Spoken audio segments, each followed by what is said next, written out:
Hey guys, today I'm here for a very important interview with Simon Roche about the White Genocide currently occurring in South Africa. Simon previously worked for the ANC and is currently a part of the largest civil defense organization in the world, the Suidlanders. Is that how you pronounce it, Simon? Suidlanders, but it's Suidlanders. difficult for North Yes, Americans. I apologize. So there's the pronunciation. But thank you so much for joining me, Simon. I really appreciate your time. Thank you very much, Brittany, and thanks to Vanessa Carlisle from Liberty Hangout for arranging this. I appreciate it, and there are a lot more people who appreciate it as well. Yes, absolutely. So, given that there is little to no media coverage of the white genocide currently occurring in South Africa, which is utterly shameful, I might add, do you mind giving an overview of why exactly the whites, particularly the white farmers, are being targeted for, horrific attacks and even murder? Yes. Brittany, I should first explain that I work for an organization called Suidlanders, as you said, Yes. which is a civil defense organization. We're constituted under international law, and we're the largest of our kind in the world. And our mandate is to protect women and children in the event of a conflict. So we're entirely non-militant, non-insurrectionist, non-seditionist. Our sole goal is to look after civilian non-combatants in a time of crisis. And we are obviously observers to what's happening in South Africa, in as much as we believe that there's a crisis brewing, and we keep our finger on the pulse of it in the event that we have to kind of manifest our emergency plan.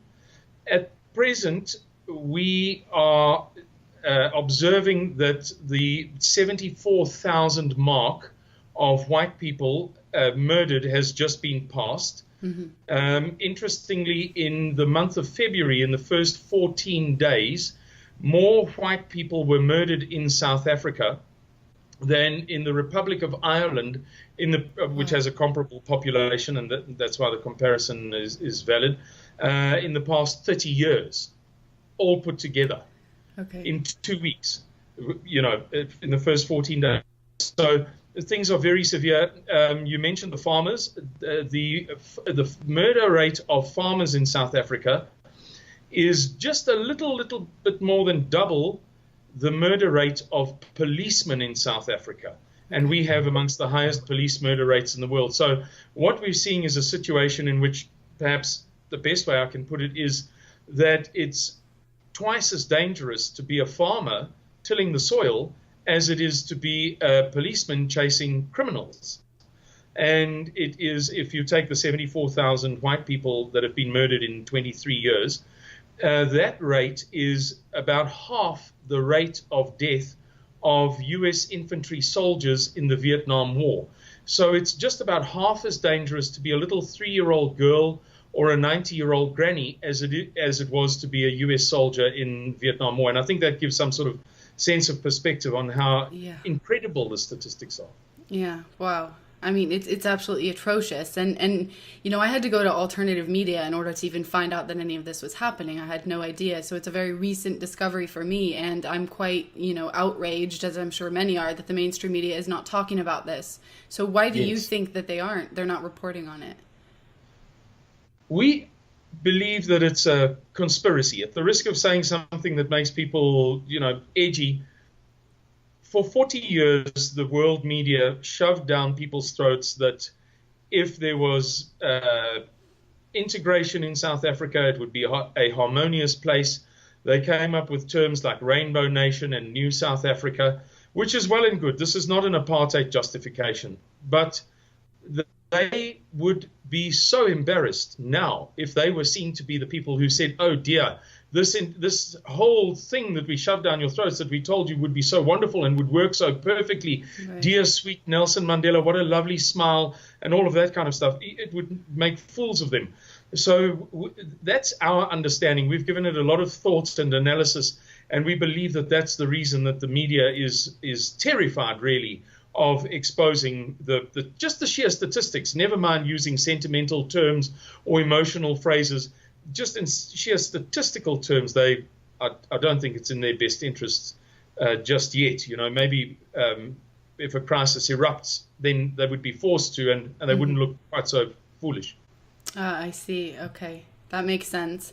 So, what does Jacob Zuma, who is the president of South Africa, what does he think about all of this? Is he in favor of taking land from the white farmers, and does he encourage others to take it through force, and even murder? Well, Dr. Gregory Stanton of Genocide Watch in Washington, D.C., did a tour of South Africa. In fact, I think he's been there twice. But on one occasion, when he left, he famously said, "What worries me is not the rate of the murder of the whites and the farmers." He then placed South Africa in the final stage before all-out genocide. And he's the guy who famously predicted the Rwanda civil war, the Rwanda genocide a year before it happened, almost to the day. He said it's going to happen so and so and so and so, and he was almost perfectly right. So he's a guy who knows what he's talking about, and clearly the level of the rate of murders was so astonishing to him, and the circumstances so frightening that he put us in the category prior to genocide. But he famously said, that's not the worst of it. That's not the thing that concerns me the most. The thing that concerns me the most is that this appears to be orchestrated, and he was implying that the government, and you mentioned Jacob Zuma's name, our president, Jacob Zuma, that the government has a hand in this, that there's some kind of tacit facilitation. And that would be a hang of a long conversation. We don't have enough time to get into it, but it goes to the African National Congress governments, street committees, and other institutions through which they employ violence. We are quite positive that it is an attempt to get people off the land. It is an attempt to erode the population from the outside. Whether people like to believe it or not, whether it's a fashionable thing to discuss or not, the reality is that it's happening at statistical levels that are incomparable anywhere in the world. For example, it is 13.7 times more likely that a white South African will be murdered by a black South African than that any U.S. citizen will die by murder. Wow. In other words, that's 1,370% more times. You know, 1,370%, 13.7 times. It's just a phenomenal statistic that people can't even begin to imagine. And as our president said on the 6th of January in 2015, all of South Africa's problems can be traced back to the arrival of whites on the 6th of April, 1652. And as a very senior traditional black leader said to me, a man whose name I simply can't mention, as he said to me, that means if we didn't have these people here, if we got rid of them, everything would be okay. Okay. So that's Sorry. the intention there. So that's the intention there. So they are trying to then get rid of them in order to solve their problem. Yeah, to redirect people's frustration. We've just been downgraded to junk status, our economy, by 3 ratings agencies, Standard & Poor's, Moody's, and Fitch, in I think it was 5 weeks ago. So there's a lot of frustration amongst the populace. We have somewhere around 40% unemployment. We have 3.2 million taxpayers, but 16.3 million people on social grants. Things are falling apart rapidly. Yeah. And the best thing that the government can do is redirect frustration, towards a traditional foe. You know, it's all these people's fault. Let's get rid of them and everything will be okay again. So do the whites have any way of protecting themselves? Are they allowed to be armed? Are they being disarmed by the government? How do they defend themselves against these attacks? It's a very good question. Our laws have become far more stringent in terms of protecting yourself. You can't, for example, if you have a home invader coming towards you with a knife, you can't pull a gun and summarily shoot the guy. You've got to kind of challenge him. You've got to respect the fact that he had a knife and you had a gun. The gun laws have been changed twice in the past 23 years, and there's what we call a green paper before the Parliament, a proposal to change them a 3rd time now. It's difficult to get a gun. You have to do a course, then 2 examinations, and then you are permitted to have perhaps a sidearm or a shotgun or a rifle. it's not possible to have to get a gun very easily and to have more or less whatever you like. They're very strict limitations. So many people who formerly had many guns handed them in, and many people who just couldn't be bothered to go to the trouble, foolishly perhaps, but who didn't go to the trouble of rewriting these examinations and what have you, just gave in their 1 or 2 guns. So it's becoming a problem, and we expect it to get worse. Mm-hmm. So is it true that, because I was talking to Vanessa earlier, so there are a couple things she told me that I think would be very important to go through. So one of them, the first was that women have a 1 in 3 chance of being raped, and that many of them are deliberately targeted and by men with HIV, and they deliberately want to give them the disease. Yes, that's almost 100% correct. Across all the females of South Africa, the general understanding is that the rape level is about 1 in 3, which is, there's a crude joke in South Africa that goes, what is South Africa's national sport? And before the other person can answer, because there are 2 possible answers, we have 2 national sports. When the other person pauses, the first person says rape, ha, ha, ha. Okay. It is epidemic. And yes, there is a traditional cultural understanding that sexual intercourse with a virgin cures HIV and AIDS. So it's a well-known phenomenon that many of the rapes that happen in South Africa are for the purposes of curing men of AIDS, not necessarily to transmit it, but to cure them. In other words, in traditional medicine, let's call it, terms. You might go to what's known as an Izinyanga, not quite a witch doctor, but somebody who performs such services, and they will say to you, well, look, the thing to do is to have sex with a virgin, and this thing will go away from you. So yes, you're absolutely correct. Is that why then there is kind of a rape epidemic with babies and very young children? Yes. What is understood is that many of these men in desperation will target people that they know to be virgins, that are more or less reliably virgins. Of course, if you rape a baby, then of course it's going to be a virgin.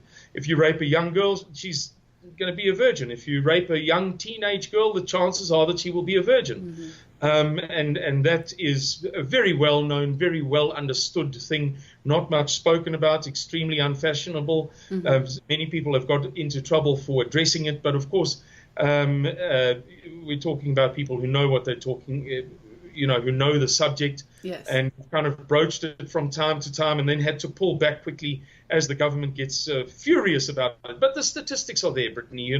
Yes. People can like or not, as they prefer, but the statistics are there. Yeah, well, I'm sure, this entire topic in general seems very taboo, and not a lot of people want to talk about it. It's obviously, the mainstream media, as I said, is ignoring it. So I think the whole thing in general is pretty controversial, but it is happening. It's fact, so it must be discussed. Lives depend on it. So apparently it's safer being on the front lines of in Afghanistan than a white farmer in South Africa right now. So as you said, there's been about 74,000 people killed in the past 23 years. But then in 2007, I was told the government stopped keeping track of how many people were being killed. So why do you think the government stopped keeping track of those numbers? Well, that's almost 100% correct. I'll just make a slight correction. The government still records the numbers, but they won't share them. In 2007, the Minister of Police famously said, if people, referring to whites because it was a sort of a white-black dispute at the time, liberal white media were shrieking and screaming about this phenomenon of the rape and the murder, I beg your pardon, and certain of the white-dominated political parties in the parliament were making a big fuss about the crime statistics. So it was very well understood, and there was never any dispute about it, that he was referring to whites when he said, if people don't like the levels of crime in South Africa, they should leave. Yeah. In other words, we're not going to do anything about it, and this is never going to improve, and we don't care. So if you don't like it, you can pack your bags and go, which, as a matter of interest to you, Brittany, explains why the white population has dropped from 5.5 million to about 4.6 to 4.8 million over the past 15 to 20 years. There's been a mass exodus of white people to places like Canada, Australia, and New Zealand. But to get back to your original point, so what they do now is that they just refuse point blank, since the big incident in 2007, they refuse point blank to release the statistics based on race. And people say, well, that's well and good if you don't want to discriminate. But when it's clear that one particular population group is being targeted, and when the international laws to which you are signed up, Mr. Government, permit, let us say, for want of a better word, it's not a very legal term, but permit a compassion for particular ethnic groups, whether it be the Jews in the Warsaw ghettos, in the Second World War, or whether it be the Tutsis in Rwanda, or, the Albanian Kosovars in Yugoslavia. When particular ethnic groups are being targeted, international law makes very clear provision for those groups to be identified as such. But the government's saying, no ways, we're not going to do that. And so they just keep the statistics for themselves. But people have been able to work out quite a lot. And there's some people who very devotedly keep track of all the statistics. And that's how we know quite reliably how many farmers have been murdered. As you say correctly, it is technically more dangerous to be a white South African farmer than it is to be a frontline infantryman of the U.S. Army in either Afghanistan or Iraq. I mean, it's unbelievable, and the world doesn't know it, but it's a statistical fact. And I know some people say, correct me if I'm wrong, but people will say, well, if it's so dangerous for whites, as you said, why don't they all just leave? But isn't it quite difficult to do so? You can't just get up and leave. Could you talk a little bit about that, the difficulties for them to just abscond? Yes, that's a very, very good point. People do sort of glibly say, oh, well, then they should just go. But, our currency has reduced in value so much, Brittany, over the past years that you might be, let's say, a millionaire in South Africa, and off you go to America, and you find that your money can't buy you a house, much less set up a little business and buy a car and this and that. That's the one reason that is slowing down this sort of exodus, because people simply can't afford to do it. The other reason is that we're now reaching a point where many white people, myself, for example, and other members of Suidlanders, those of us who, as conservative white Christians, are saying, look, we are going to stand up for what's right, even if it's not fashionable, even if the world media doesn't like it, even if we have to, as I'm doing now, I'm in the USA on a fundraising tour, go to the USA and go to Canada and France and speak to people directly, because we can't get the word out. But we are those people who believe that it's right and good. How can I put this? To stand up for our mummies and our sisters. Yes. And not to leave, to say this is the right thing to do. And I'm going to do it. I'm willing to stand and to get hurt if necessary, for beautiful things, for good things, and not to capitulate to barbarianism. Yeah. And that was actually my next question. I'd like to know, because I've been researching this a lot. I actually do have a contact in South Africa, Johannesburg. So he is putting me in contact with some other people to interview, that are actually there right now. And so hopefully I can raise awareness as much as I possibly can. But kind of related to that, how can average people like me, in your opinion, or, people watching this video, how can they help? Like, are there monetary ways, some place to donate, or just what can we do? Brittany, thank you very, very much for that. There are two things that people can do. The first is, if anybody would like to meet us, if they would like us to come and see them in the USA, we've traveled just over 10,000 miles already, and we're willing to do another 10,000 miles if that's what it takes to go and to meet people, to do presentations in churches, and to groups of all different descriptions, to speak to them face to face. We'd love to do that. People can contact me, send me an email. It's hk@suidlanders.co.za, hk@suidlanders.co.za. And the other means of helping is, if people wish to donate, we'd be very grateful. All funds are held in legal trust, so they're extremely safe. It's not going to be a Bill and Hillary Clinton situation on the beach in Haiti with the wind blowing through their hair, where they collect money and then keep 95% of it for themselves. Our accounts are independently audited twice over. They're legal trust accounts. All money is spent strictly and solely on vital necessities for civilian non-combatants. We don't raise money for arms and ammunition, or for administration, or for salaries, or for new cars. And as I say, it's held in legal trust. People can make that donation, and they can be certain that the money will go ultimately to civilian non-combatants, to women and children, and that they can do through our website, which is suidlanders.org, suidlanders.org. And in the bottom right-hand corner is a PayPal link and a Bitcoin link, and they're welcome to make donations there. And I can say, in anticipation of any donation, thank you very, very much.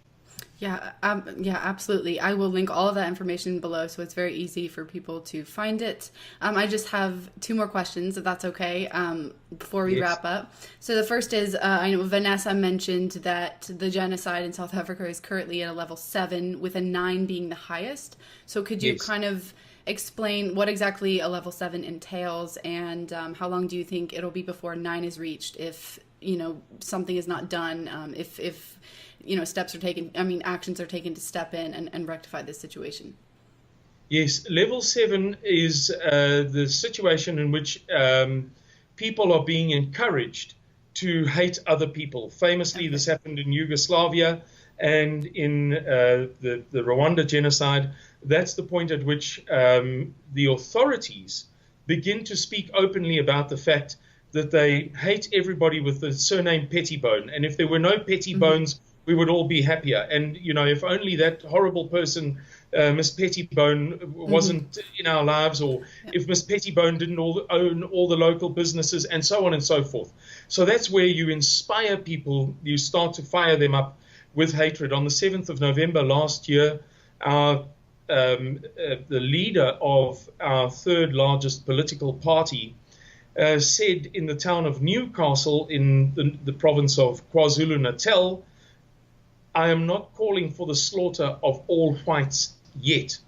And as a very senior black leader said to me, sorry if I may correct one thing, I didn't work for the ANC, I did work for the ANC. As a slight thing, it's very easy to make that mistake. I was never a formal employee, but I did write many budgets for the ANC, did big projects. I was appointed the project manager of Nelson Mandela's funeral 5 years before it happened. I was the project manager of 2 presidential inaugurations and many other very sensitive, big African National Congress projects, just to be clear. But as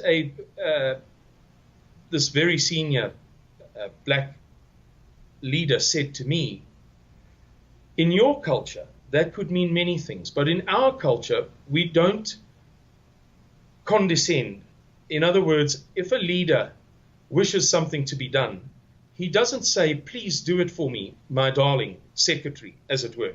He says, "I am hungry." And she is, expected to say, "Well, may I bring you a sandwich, sir?" That's just a sort of random example. And he said, in our culture, that means, allegorically, that means only one thing. In fact, his words were, "That can only mean one thing. I am going to call upon you to slaughter all whites." We believe that, to answer the final portion of your question, that the events are beginning presently. There are certain events that have happened in the past 6 weeks or so, which we believe to be the beginnings of a nationwide crisis, a race-based civil war. The fractures have begun to appear. And we believe that a full-scale crisis will erupt within a year. Significantly shorter period, but I'd prefer not to stick my neck out and discuss such strategic sensitivities, if you don't mind, Brittany. Oh, absolutely. Yeah, absolutely. Whatever you're comfortable with. I will give you an answer, but forgive me if I'm a bit vague, because we have a planning system, a crisis planning system, which until now has indisputably been the most accurate in South Africa. And we've identified well in advance particular events, particular trends, and particular scenarios, which to us mean that, things are ongoing or progressing. And I wouldn't like to get into the details of that, but one event which I can mention to you is that 2 weeks ago, the town of Colini was rampaged from one end to the other. The entire town was pillaged. Every shop in the town center was pillaged, and it was barely reported. Now, if a small town in the USA or England or Kazakhstan, for that matter, was pillaged from one end to the other, you can bet your bottom dollar that it would be at least a footnote in BBC or CNN, and it was not covered. That is one particular event. The police stood by and watched as it happened, but I wouldn't like to describe too many others. In the fullness of time, as this crisis develops, you and I may speak again, or you may speak to other people from Suidlanders organization, and we'll be able to hint at a little bit more and more and more. We're very clear in our minds from the modeling that we use, the computer modeling that we use, that we know what's next on the cards, but it's perhaps prudent of us not to advertise it. Oh, yes. So, whatever you're comfortable with divulging is great. And I would absolutely love to have you on again as things develop in the future, because this is something that I'm very, dedicated to covering and exposing. So, kind of just to wrap up, are they explicitly targeting white farmers, or is it whites in general? Oh, it's both. The white farmers have this phenomenal murder rate. It's just there's nothing like it in the world. There's nothing that comes even close to it. But even the murder of whites generally is phenomenally high. There's nothing like it. Again, nothing like it in the world. And so you have a situation where with the white farmers, you can say it's twice as dangerous to be a white farmer as it is to be a policeman. Or it's more dangerous to be a white farmer than it is to be a soldier in Iraq and Afghanistan. But even the general murder of whites, as I alluded earlier, is half as dangerous, 0.44 times as dangerous to be a white person as it was to be a soldier in Vietnam. In other words, to be a 3-year-old girl in South Africa, minding her own business, 2 years old, 6 months old, this is across the entire spectrum of white people, is almost half as dangerous as it is or was to be a soldier in Vietnam. It's unbelievable. It's just extremely bad, and then extremely, extremely bad if you talk about whites generally and farmers particularly. Well, thank you so much for your work, all the work you're doing exposing this. I am so grateful once again for your time that you came on to speak about this with me today.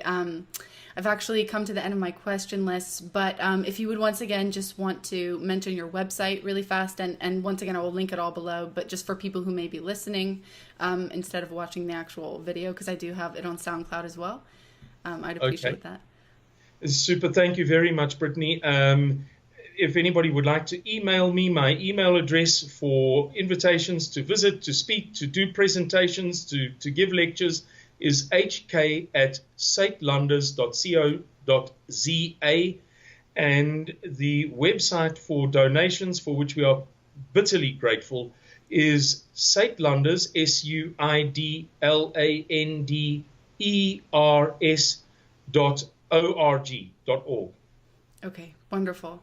Thank you so much for tuning in, everyone, and thank you so much once again, Simon. It really has been a great honor and a pleasure having you on today. Thank you very much, Brittany. God bless you for giving us a voice at a time when we have no voice. Oh, it's like I said, it's my pleasure, whatever I can do. Thank you once again. Okay, then. Thank you. And we're back. Mike Cernovich, DangerandPlay.com. Guerrilla Mindset here, doing some journalism about genocide in South Africa, what the fake news media isn't going to tell you. So what we're going to have you do is we're going to have a friend introduce himself, and then if you have questions about me or comments, you're welcome to comment. So as you guys can see right now, we're getting people watching. There's 150 people, 160 people, 170, and then we're going to get all these questions and everything, right? All in real time. So please, sir, introduce yourself. I'm Simon Roche. How do you spell that? Roche. Okay. Like the medicines. All right. And I'm the head of the Office of Coordination of the headquarters of Suidlanders, which is a South African organization constituted under international law, Protocols 1 and 2 additional to the Geneva Conventions, a legitimate civil defense organization devoted to the defense of white people in the event of an all-out conflict in South Africa, which is something that we are coming to fear more and more at the moment. Okay, great. So would you spell that organization for people who aren't used to the South African accent? Yes, the word Suidlanders is spelled Suidlanders.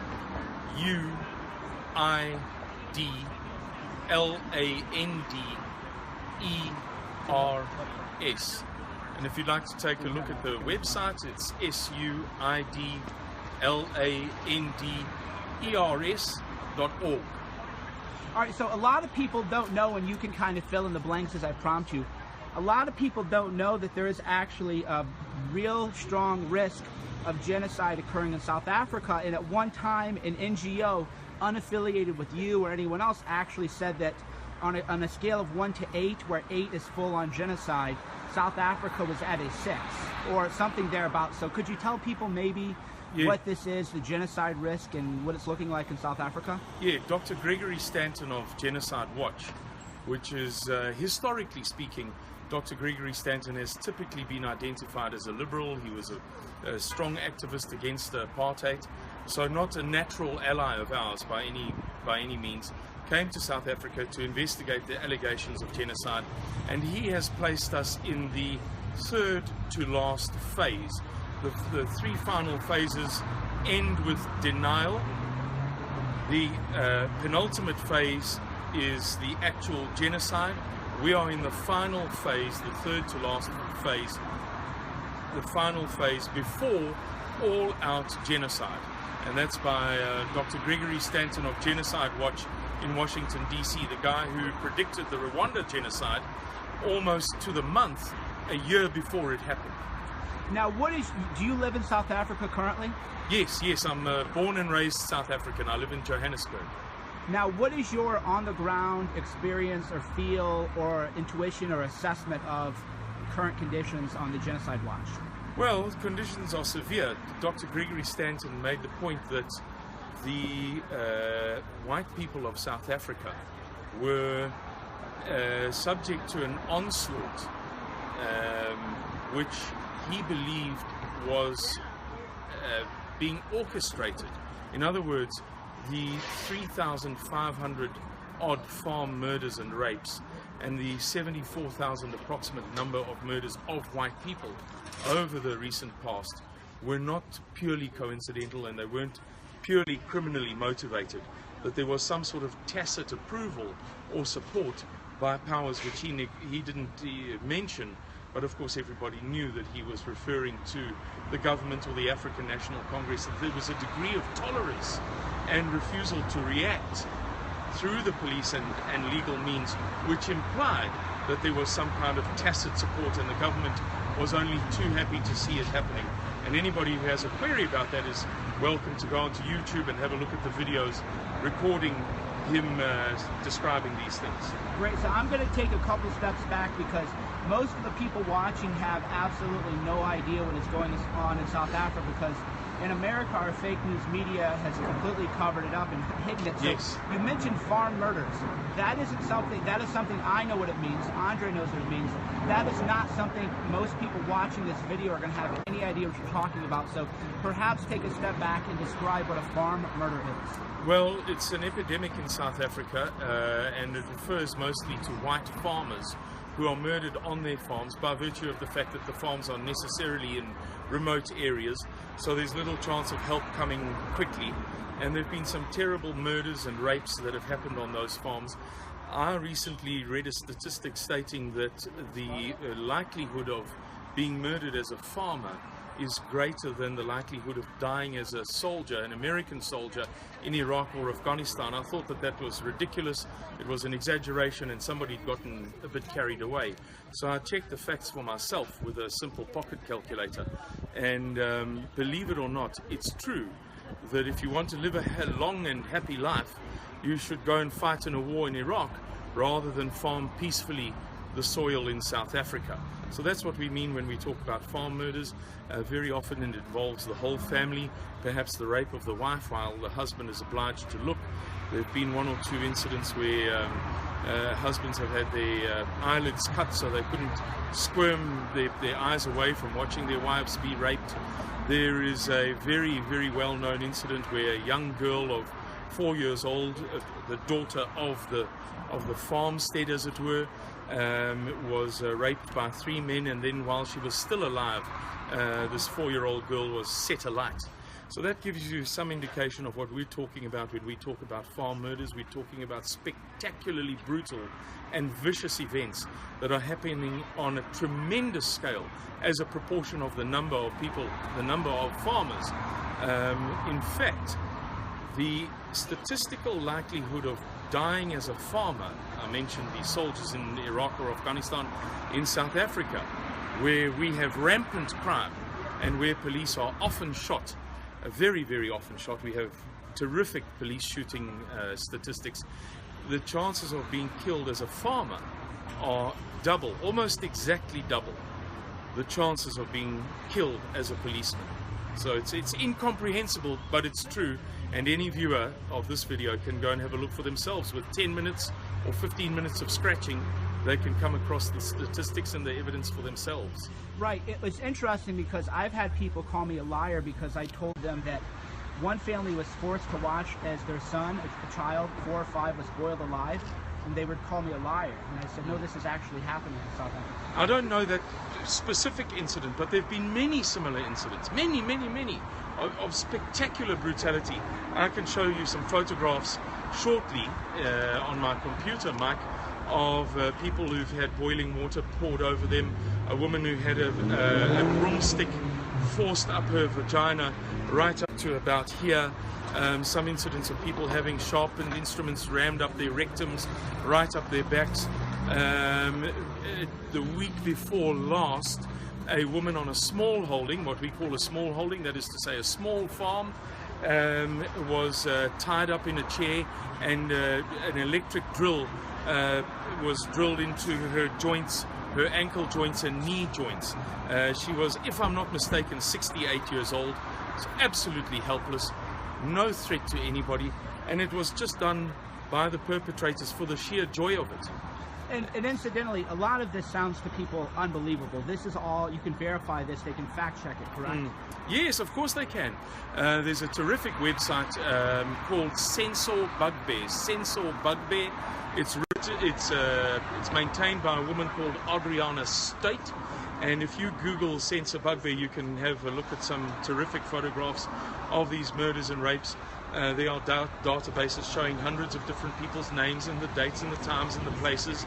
Another interesting thing, a fact which people can believe or not as they like, but it is a fact, is that in the first 14 days of February this year, more white people were murdered by black people in South Africa than the total number of all murders in the Republic of Ireland over the past 30 years. Wait, hold on. In 2 weeks, more murders than Ireland in 30 years. Is that right? That's correct. Of white population, which is of about 4.8 million people. I don't know the population of Ireland, so as a reference point, people would have to look for themselves. But more people murdered in 14 days in February this year than all of the murders in the Republic of Ireland in the preceding 30 years. These are fantastic statistics. Difficult to believe, but they are true, and people can verify them. Now, would you spell out that website for the people, again, who aren't Afrikaner? A lot of people would think you have a British accent, but it's an Afrikaner accent, so maybe spell out that website so people can fact check this if they want to. Yes, it's there's no www. Don't use www. Just put in Suidlanders.org, and I'll spell it again, U for umbrella, so that's SUIDLANDERS.org. Now, would you say that the attacks and the farm murders and the other hate crimes have the approval of the government in South Africa? Yes, for a number of reasons. Let me give you two, and there are more if you like. We can discuss it further. But in 2007, the Minister of Safety and Security in South Africa declared in the Parliament that those people who were complaining about the crime, which is to say the white-dominated media fundamentally and white people broadly, there had been a rash of complaints preceding his utterances in Parliament, that those people, if they didn't like the crime in South Africa, should leave. In other words, the government wasn't going to take responsibility. The people who didn't enjoy it should go. And for the past few years, the South African Police Service has stopped presenting statistics on the base of race. There was a time when you could access the statistics and say, dear me, isn't it a bit of a pity that so many Lebanese people or so many Zulu people or whatever, that people have suffered such terrible crimes. But they've stopped doing that specifically so that people don't have a real idea of the severity of these white murders and rapes and what have you on the farms and in the suburbs. And this is not a political thing. It's not a racial thing. Certainly not from my side. This is the government. The government has obfuscated the statistics. So if they believe that it's a racial thing, or if they believe it's a politically sensitive thing, well then so be it. But the initiative is from their side to conceal the statistics as we've described. Now, I read an interesting story about I don't know if he was what you would call a city council, but he was a white South Africaner who was claimed that none of this was happening, and he was actually murdered in front of his own family in the suburb of Cape Town. Are you familiar with that story? No, I'm not. There's so many, Mike, that it's difficult to keep up with it, and we've experienced quite a bit in the USA where knowledgeable people have confronted us with facts and stories with which we're completely unfamiliar. Because there is so much of it, it's just not possible to keep track of it all. Yeah, it's amazing too, and I've talked to people when I visited South Africa and interviewed people. I was even told that women are instructed to not stop for the police because the police will rape them. Yeah. There is a terrible fear amongst people of what they call blue light crimes. Blue light, you call them? Blue light crimes. That is to say, where a vehicle employs a blue light, a police light. We have blue cylindrical police lamps that the police vehicles use to commit crimes. It's a crazy thing. It's huge. It's been done many times. So women are obviously cautious about stopping for police. They're afraid of it, and we tell our women not to do so, to avoid it as far as possible. You know, if you see a blue light flashing, whether it's police or not, there have been some terrible crimes committed by police and with police firearms, and police being tracked by the firearms that are used for the crimes. There have been numerous inside, how can I put this, sort of insider crimes where the police have access to certain information and they exploit that to commit crimes. The stories are legion, Mike. Yeah, I heard a pretty typical, this was such a troubling story to me as an American because it was told so matter-of-factly, but a friend of mine had to go pick up his girlfriend who was crying by the side of the road. The police had pulled her over and said, you have a scratch on the hood of your car, so we have to bring you into the police station. And she knew she was going to be raped at the police station by them. Luckily, an Indian fellow, fortunately, pulled over and said, don't go with him, we're going to stay here. They had to intervene. But and this was an official police officer, an official police car. He said, there's a scratch on your car. And she goes, but that isn't against the law. I can have a scratch on the hood of my car. He goes, no, too bad. You have to go to the police station with me alone. And she was horrified and crying. But this happens every day. Well, yes, we have to, as a formal organization constituted under international law, we have to be very careful about what we say. So I'm always hesitant to agree with an anecdote such as you've given if I'm not personally familiar with it. We're not in a position where we can really afford to be caught out telling lies, for example, or exaggerations or making errors. So I'm not familiar with that incident, but anybody who's willing to do just half an hour's research on the internet with some nice Google search terms will come up with dozens upon dozens upon dozens of similar or similarly bizarre stories. There are hundreds and hundreds and hundreds, Mike, crazy stories of events involving the police or the government or local officials. Too many to even try to keep track of. Now, why is this not a big media story? Because when I talk about South Africa, people constantly call me a liar because, again, the stories, even though they're verifiable, they're not being told by the mainstream media, by The Guardian, The Economist.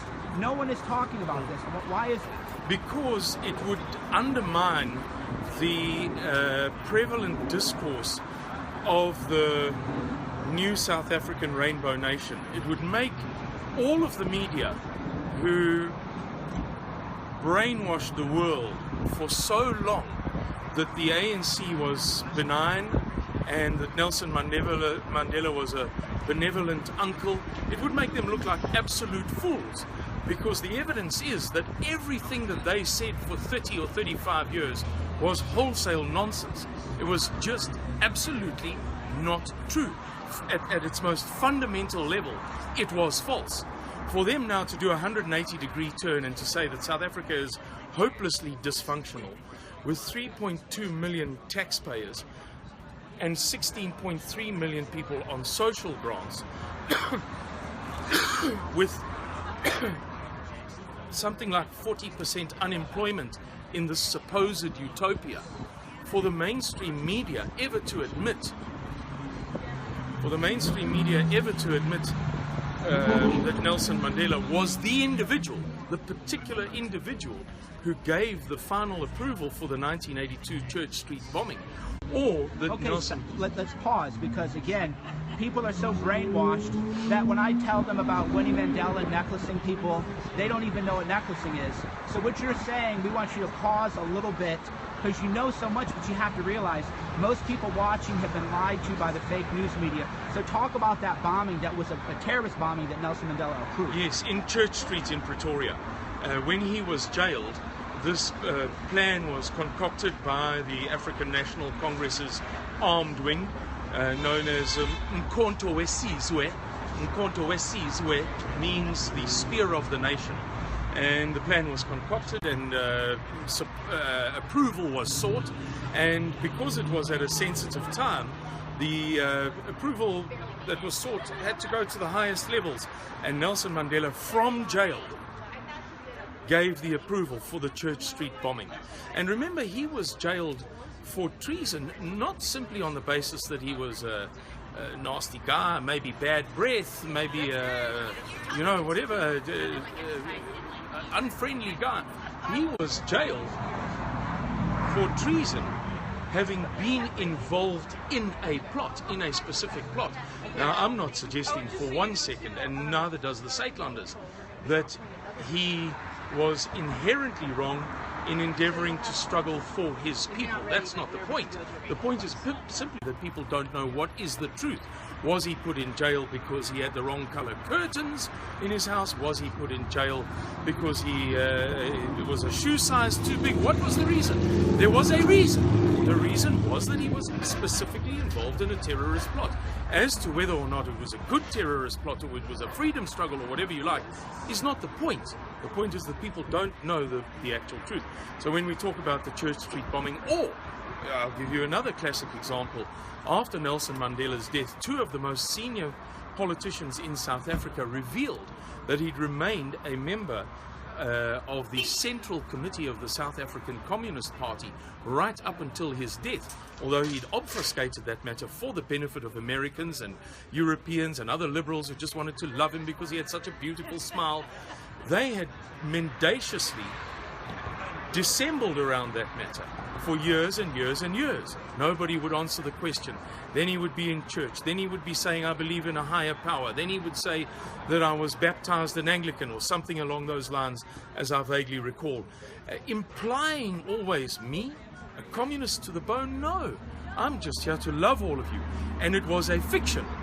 A very senior member of the ANC, in fact, the most senior member of the ANC, in his, how can I put this without getting myself into trouble, within his sphere, told me in person, to my face, that Nelson Mandela was concocted by the ANC, that the African National Congress in the 80s realized that it would be a good tactic if they emulated the way that the Irish Republican Army had exploited Bobby Sands as an icon. Bobby Sands starving himself to death in the H block of the Maze prison in Ireland, gained a lot of sympathy from all over the world. And this man told me that we realized that if we could do the same, if we could concoct an icon, if we could come up with something that people would fall in love with, it would be to our advantage. And it worked far more successfully than we ever expected to. Nelson Mandela became a global icon. People knew absolutely nothing about him, but they bought in to him as an icon, and we reap the benefits. So that's a bit of the truth behind it. And if I may, before I stop speaking, Mike, I'd like to touch on what you said about the necklacing. Necklacing was a very common thing. If anybody would like to do the research, they're most welcome. Just Google the search terms. Necklacing was something that was particularly advocated by Winnie Mandela, Nelson Mandela's wife. Necklacing is the killing of opponents in a manner so brutal that it intimidates others. The point of necklacing is not to kill. The point of necklacing is to terrify. Necklacing entails putting a car tire around somebody's neck, filling it with petrol or what you would call gasoline, and then igniting it. It's obviously so gruesome and cruel that it terrifies the hell out of anybody who's thinking of being like-minded to that person. And so it was that the African National Congress very successfully terrified black people into acquiescing, let's say, to the African National Congress agenda. And it was a well-known thing during the struggle, very well-known. People can verify it. They can verify anything that I say in this interview, that the African National Congress intimidated people into participating. If you don't participate, we will petrol bomb your house when we get back tonight. If you don't participate, see what will happen to you tomorrow. If you don't participate, see what we will do to your daughter on her way to school tomorrow. If you don't participate, trust me, your wife won't get to work tomorrow. Now, whether this is politically correct or not is besides the point. Let's say it's the most politically incorrect thing in the world, what I have just said. It doesn't change whether it's a fact or not. It is a fact, and it's not an isolated fact. It's a broad, widespread thing. Tens upon tens, hundreds of thousands of examples of this existed or occurred, and they can be verified. But you won't hear this in The Guardian or The Economist or any of these outlets. No, because it'll make them look like fools. You know, international capital has a big stake in South Africa. Consider for a moment that just the province of Gauteng, which is the smallest province in South Africa, not much bigger than Los Angeles and the surrounding areas, provides 13% of the entire economy of Africa. Just imagine. One small area provides 13% of the entire economy of 54 countries, including Egypt, Libya, Morocco, the North African countries, and a billion people. So South Africa is, from a capital point of view, strategically vital. It's also the southern sea route. You know, the Cape Sea route is strategically very, very valuable, should it ever be that the Suez Canal is impassable. We have the largest reserves of gold in the world, if you speak in a regional sense, including countries like Namibia and Botswana and South Africa. The threat of instability in that region is too terrifying for words to international capital. So the powers that be that control the media and dictate what the media say don't want to admit that there is a very severe problem in South Africa. It's against their interests, and besides, as I said to you earlier, Mike, it'll make them look like complete idiots, because for so many years they told the whole world that the new South Africa was a rainbow nation, a utopia, an example to the world of how successfully people can integrate and live at peace with one another, and there were no faults and no flaws that were ever admitted by them. Ever. They never, ever were willing to say, but there's this huge threat, but there's this elephant in the room, but we suspect that the following just doesn't make any sense, perhaps an economic policy or a social policy. The international media kept quiet. If they were now to begin saying, you know, it's a shambles of the first class, it's absolute bedlam in South Africa. 3.2 million people paying tax so that 16.3 million people can be on social grants, a president with 5 wives and altogether 7 if you include the one who committed suicide blaming him and the one who divorced him, who admitted to raping a woman, wasn't found guilty of it, but admitted to doing it, and then said that he took a shower to ensure that he didn't get AIDS after raping the woman. You know, if they were to start talking in these terms, they would look like complete idiots. So they have to pretend to the world. BBC, foremost. CNN, second in the pack.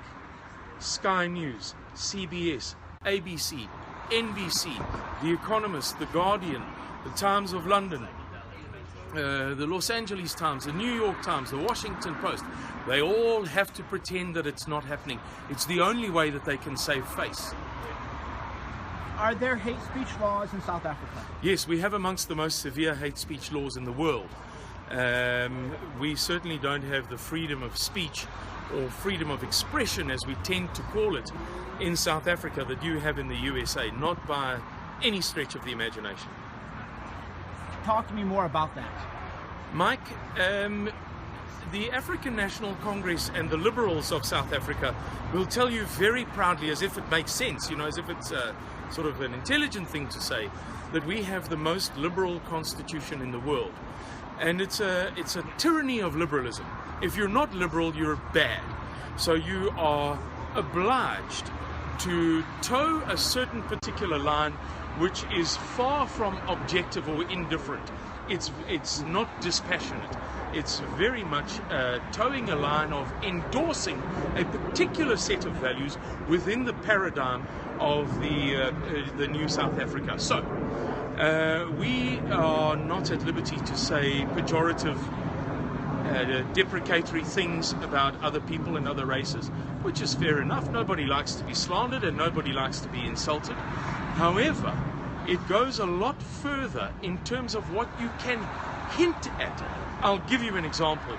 A senior economist of the Standard Bank of South Africa, a man by the name of Chris Hart, responded to an incident in about February of last year by saying that this is once again a phenomenon whereby the majority attempts to bully the minority into giving more and more and more and more and more. That was immediately construed as an overtly racist statement, whereas in fact, as an economist, all he was saying is that this doesn't make arithmetical sense in fiscal or fiduciary terms. It just doesn't make sense.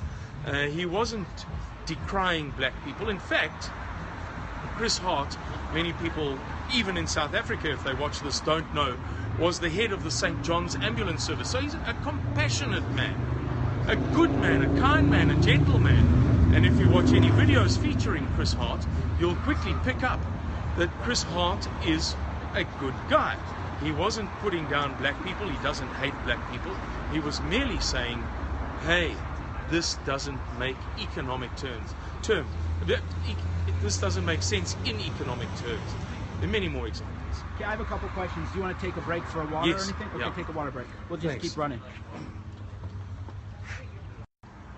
All right, so I'm live talking about issues that nobody else in the media has the courage to talk about, the integrity to talk about. They are in town. I'm going to talk to Stefan Molyneux. Hopefully we can get them on Stefan Molyneux's show.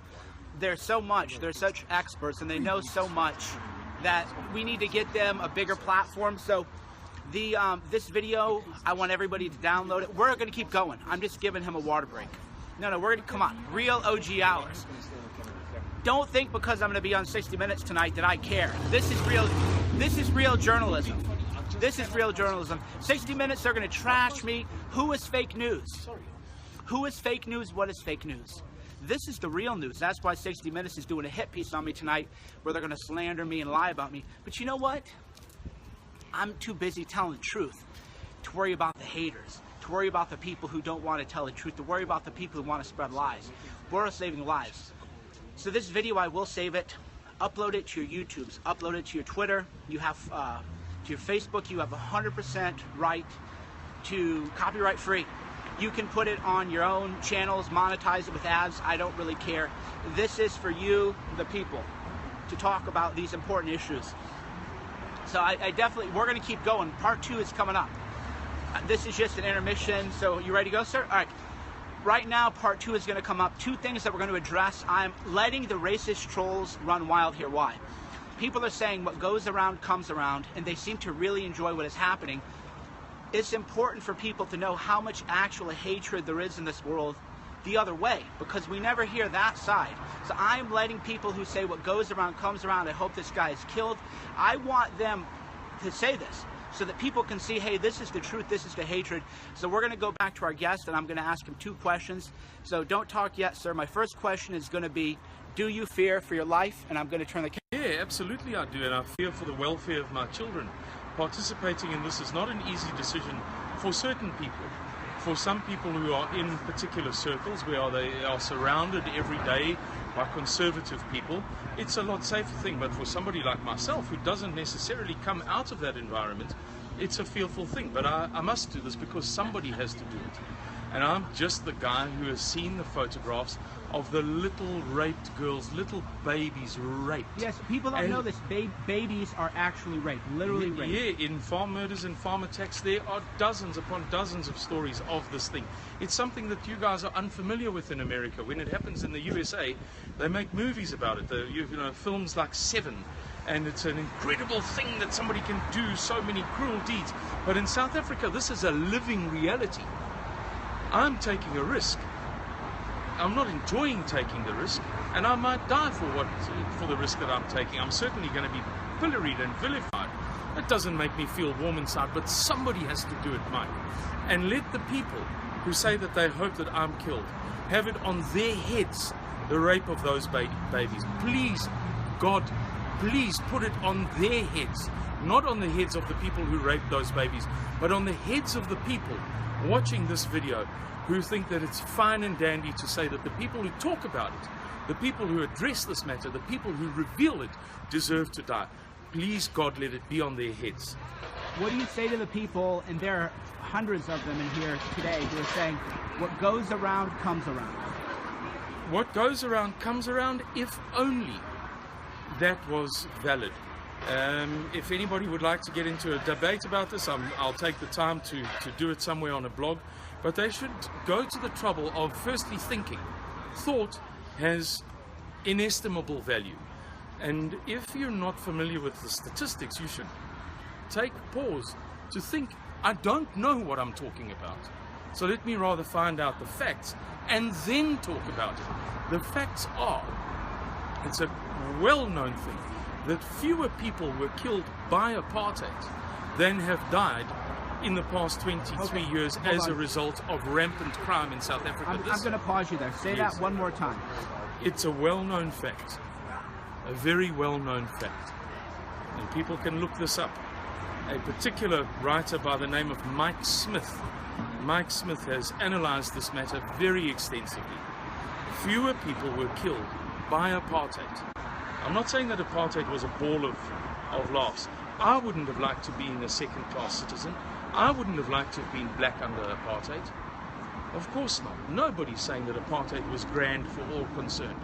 Of course not. However, if we talk about statistics and facts, the number of people killed by apartheid murders, apartheid-related murders, is fewer than the number of people that have died in home invasion attacks and murders and rapes in South Africa. I urge people to go and have a look at the pictures of women who've been ostensibly robbed, but in the process of this robbery, because people are poor supposedly, she's had a a broomstick inserted in her vagina right up to her xiphy sternum. Go and have a look. If people think I'm telling lies or I'm saying bad things, go and have a look. Pause for thought. Think about it. Ascertain for yourself the facts. The crime is so bad in South Africa that every house I went into had what they called colloquially a rape door, which is, maybe tell them about that. Well, Mike, it's maybe not every house, but many homes in South Africa have an opportunity for people to hide, basically, to hide behind a door that's maybe not seen, or get out of a door just to run away from such an event. Right. So we've talked a lot about the background of South Africa. Maybe let's talk a little bit more about your organization. What is it? What do you have planned? And give people the website again before you talk, and spell out the website. That way everybody can know, again, where to find more information. Okay. It's pronounced Suidlanders, but in English you would probably pronounce it something like Suidlanders, and this is how you spell it. S for Sierra, U for uniform, I for indigo, D for Delta, L for Lima, A for Alpha, N for November, D for Delta, E for Echo, R for Romeo, S for Sierra, .org. Don't use www, just use the Suidlanders.org in your... So SUIDLANDERS. That's it, .org. Great. Now, what is it that you do? We are a civil defense organization constituted under international law. That is to say, the protocols additional to the Geneva Conventions. The Geneva Conventions were written or adopted in 1949, and their purpose was to make up for some of the crimes that were committed in World War II, to ensure that in future armed conflicts, such particular crimes didn't happen again. In 1977, 3 protocols were adopted, whose purpose was to fill in some of the loopholes that had been discovered within the parameters of the Geneva Conventions over the intervening 28 years. 3 protocols. Protocols 1 and 2 are relevant to us, and they provide... So I'm going to interrupt you just for a quick second. You are 100% legal then. This isn't some kind of weird crypto-fascist organization. This is a legitimate... No, and the vital thing before I answer you properly, Mike, is for people to appreciate that we're not seditionists. That is to say, we don't endeavor to undermine our society. We're not like a communist revolution, issuing samizdat, saying that society is bad or anything like that. We are 100% transparent. Our phones are tapped and our emails are intercepted, and we make no effort whatsoever to cover our tracks or to conceal ourselves. We're transparent under international law. We are also not insurrectionist, so we are non-militant. We are not preparing to engage in a conflict. We are an organization under international law which provides specifically, we didn't make these laws, the liberal United Nations and the liberal Northern Hemisphere and the West, if you don't mind me saying so, Mike, made these laws. We are just cooperating with them. The laws make specific provision for embattled groups of people, identifiable groups of people, to gather together under the aegis of international law and to seek the protection of international law in the event of a conflict in which their welfare is threatened, armed, international and non-international, as they put it. So, for example, a civil war, international conflicts and non-international conflicts. So we as Suidlanders believe that there's an impending, a looming threat in South Africa. Why do we believe that? Because on the 7th of November last year, a very senior political leader in South Africa said, "I am not calling for the slaughter of all whites yet."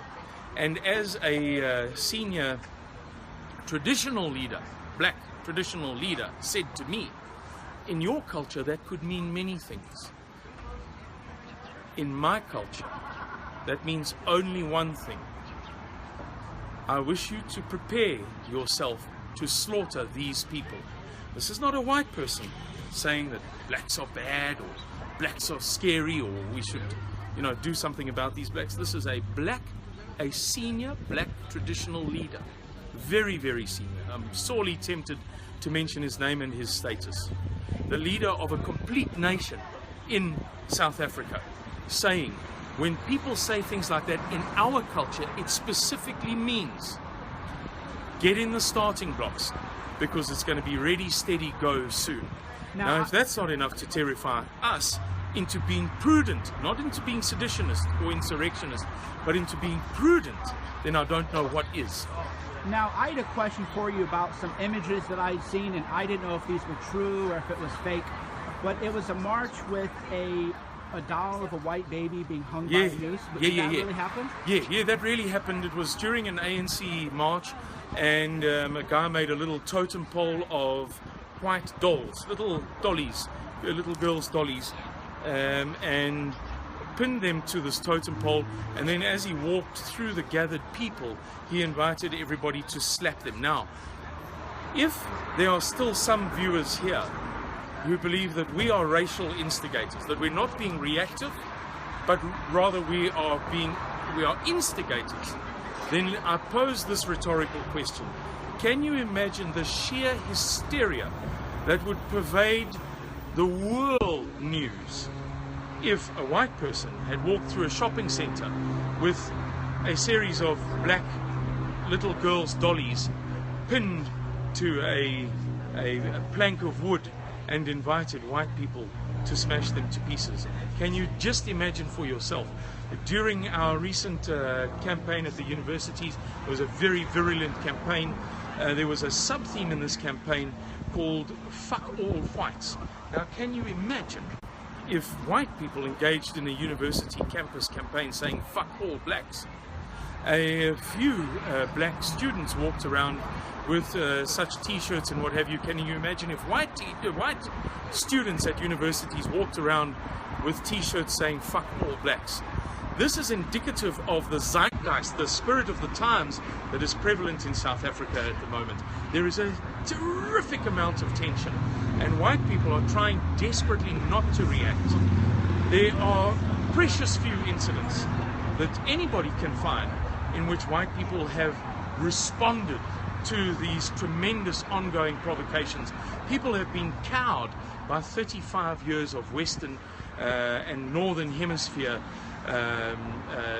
narrative, liberal narrative about what values we are supposed to hold, what's acceptable for white people to think and to believe, that they're too terrified to react or respond. However, some of us are taking the risk of lawfully, despite the opprobrium that we are going to, or that we do suffer as a result, we are taking the risk of preparing for a cataclysm. If it doesn't happen, so much the better, because then people will be able to laugh at me for the rest of their lives, and I'll also be laughing because I'll have lived a peaceful life. However, if it does happen, I will be pleased to say that I was one of the first people who saw the writing on the wall when our state president and other black leaders began to openly talk about whites alone being responsible for all of the problems, I'm quoting verbatim, all of the problems in South African society. Great, so we're going to take a break, give you a breather, but before we go, please tell them your name and how they can find out more about you. My name is Simon Roche, and that's spelled like the medicine brand, R-O-C-H-E, Roche if you prefer, R-O-C-H-E. My email address is hk@suidlanders.co.za. The website address has the suffix .org, as we mentioned earlier, but the email address has the suffix .co.z, Z, the American letter Z, A, hk@suidlanders.co.za. And real quick before we take a 5-minute break, You are at suidlanders.org. That's correct. That's the website. Great. Okay, we're going to take a break, and we're going to come back. So you can go ahead, Russ. All right, so, you know, we're doing live filming. You have your water and chill out, get a coffee, what you want. So, you know, they're doing it Cernovich media style. They're like, who's this crazy guy? He's got a phone. You're going live now. You're not going to ask us questions. And I go, look, I don't edit people. I don't cut people up. I'm here to just say, you tell the people what you have to say live. I don't pre-interview. Did I pre-interview at all? No. No pre-interview. I didn't tell them what I was going to ask. I just did my research on the issues. And they were, you know, they weren't ready for it. So what we got to do is we're going to do part 2. This was part 1. Over 10,000 people have watched it already. We're going to spread the word. I'm going to try to get, you know, we got to let Molyneux know that this is a very, very, very important guest, very educated, knowledgeable. This is great things. Mike Savage needs to talk about it. Hannity needs to talk about this. Tell Sean Hannity he needs to talk about this.